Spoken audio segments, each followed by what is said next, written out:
to cover the light medium duty side, which is also the same as Mack Volvo. So all you have to do is click the light medium duty. The difference is between the heavy duty is it gives an all system scan or a main system scan. So you can choose for everything on the vehicle or just the main systems, which will be your engine, transmission, ABS, and your main body controller. Then down here you have a system scan with fault code reading, and a system scan with read clear read. Personally, I like doing the system scan or system scan with fault code reading, and then you can do all systems or main. So we're going to do all.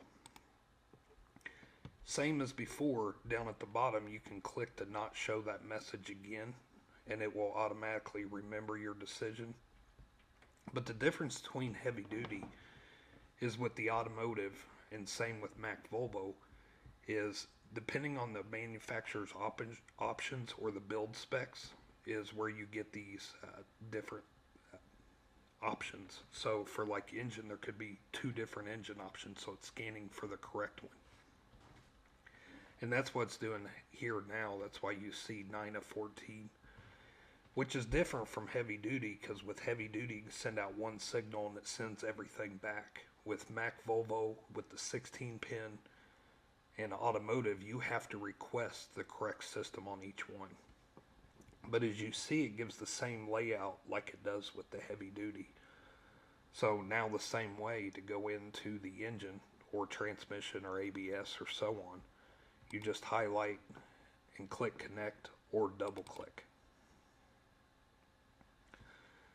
So as you can tell from before, if you've watched the previous versions, the software looks the same. So we went from heavy duty to a Ford now.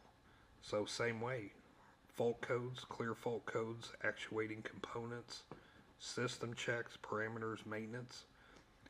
So maintenance is still going to be the same way, DPF regen and adaptive shift reset. It'll give your tank refill and so on. So when you're finished, disconnect, put you back to the main screen, and continue on.